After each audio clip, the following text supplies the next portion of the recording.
What is going on, everybody? This is Josh from Sorcerer Studios, and welcome to episode 20 of the Dungeon Game Dev series. Now, I can't believe that it is episode 20 already, so without further ado, let's begin.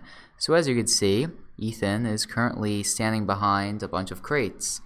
Now, who are those shadowy, mysterious figures lurking by the fire over there? Well, those, my friends, are the Sentinels, and I have finally implemented the draft animations and the vision system for them, which means that when they see Ethan, they will begin to follow him. So that's why Ethan is currently behind these crates. So, as you can see, if Ethan were to walk around, the vision bar, which is the green bar in the top left-hand corner, would begin to crawl black. Now, it's crawling black really slowly because Ethan has a large camo modifier that I implemented for testing reasons. But if I were to get closer to the Sentinels, the three Sentinels, the bar would go down a lot faster. Now, there's currently 3 Sentinels, which means that the bar will go down 3 times as fast. But when Ethan is seen, you will see that the Sentinels will begin to charge at him with their swords drawn. Now, this is what I meant when I said that the animations are draft animations. These guys don't really walk very well, so I'm definitely going to be implementing better animations for these guys. And about a week ago, I actually spent about an hour or so implementing their models in Unity so that I can change their animations without having to pretty much remake the entire character. So now, making new animations for them should be really smooth. And also, as you know, when they get close to you, they don't attack you.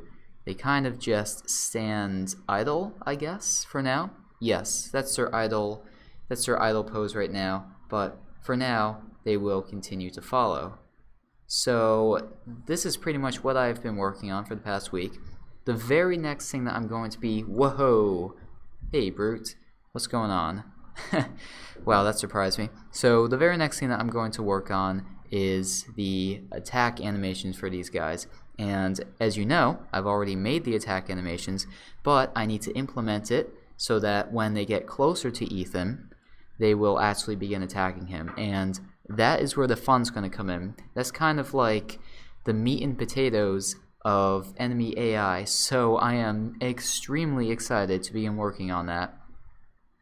But let's see what I do in this episode, and we are pretty much going to go from there. So I think the main goal for this episode is to show you precisely how I'm going to implement the basic attack system. And I'm going to start with the Sentinel, because the Sentinel, his attack system is going to be pretty basic. The reason why I'm not starting with the Brute is because I have some special plans for how the Brute will be attacking. So let's look into pretty much the main setup as to how I'm going to get the Sentinel attack system working. So here's a Sentinel that I have selected. Here's his inspector, but I'm going to go into the animator window, and I kind of just I just clicked on window, and I selected the animator window, and I just dragged it here. So if I click on that, you'll see that he only has 2 animations set up. See, there's the idle animation, and there's the attack walk animation. And yes, I do have a regular walk animation, but currently, if he sees Ethan, he will just default to his attack walk. So pretty much what I'm going to do is when the Sentinel is within attacking range of Ethan, now he has to be, so when he is within attacking range of Ethan, he will go back to idle because I have it in the code so that if the distance is between this and this, he will walk, and if it's too short, then he will stop. And I'm probably going to have certain parameters that decide whether he should attack or not. So I'll just make a small draft as to how I'm going to do this, and this is just a little placeholder for what I'm going to do in the future. So the Sentinel is going to have 3 attacks. Attack 1, Attack 2, and attack 3. And basically, the main function of this attack system is that these attacks will go out randomly. So there will be these 3 attacks, and each attack will have its own animation, but I'm basically going to make a transition between the attack and the idle. And pretty much when the Sentinel is within the close range of Ethan, he will be in the idle. If it decides to attack, it will have a random number, I'd say between 1, 2, and 3, and depending on which number it chooses, it will go to whichever attack animation that it gets to. Now, how the attack function actually works, that will be determined in the future, but this is pretty much how it's going to work. And then when the attack is over, this transition here, because when the attack is over, the transition has to go back to the idle. So this is pretty much going to have no condition, which means that it will always go back to the idle when he's done attacking. So that's pretty much what these what the basic attack system is going to be, and that's pretty much what I'm going to do in a future video, and that is the most immediate thing that I'm going to begin working on. So you may be wondering, what are these attack animations that I have? Well, I believe that I did this in a previous video, but let's just go back to the animations just to kind of refresh you guys on what I did. So we are currently in Blender, and yes, I did make the Sentinel and the animations in Blender, and this is pretty much the command hub as to what I do specifically for each bone of the animation. So now, as you can see, his armor is grayed out and he pretty much has no color except for his skin, and that's because I did all the texturing in Unity. But here are the animations that I have for him. Now, just because this is the default animation that pops up, here's the attack walk. I definitely need to improve on this. I'm definitely going to make it look a bit more believable. So that's what I'm going to do, but what you guys want are the 3 attacks. So here's attack 1, I call it the cut and jab, and this one seems to have 60 frames, so I'm going to say 60.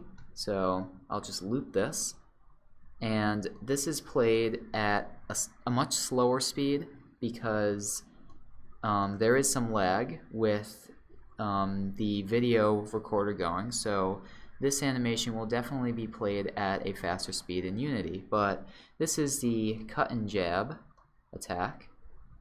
It's basically just where he slashes down and then kind of pokes forward. So that's that attack. The second attack is called the side swing, and it seems like this one is also 60 frames. Very convenient. So that's what that looks like. That's attack number 2. So that is the side swing. And then attack 3, the crushing blow. And this one only has 45 frames, so I'm going to end it at 45. So here's the crushing blow. And it seems like... Okay, so the reason why his sword doesn't go down as far as it does is because I've noticed that his armor is a bit restrictive. So as you can see, he kind of has to move his sword to the right a bit before moving it up. So he kind of has to swing it up.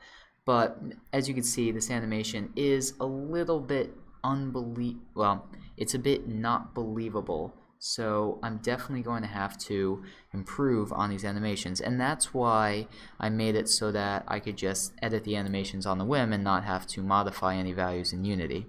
So yes, so that is currently what I have set up, and in the next video I am definitely going to begin implementing the attack system. So that is all that I have for this video. I hope you guys enjoyed, and in the next video I'm going to attempt to get the attack system working and also to finish the vision system.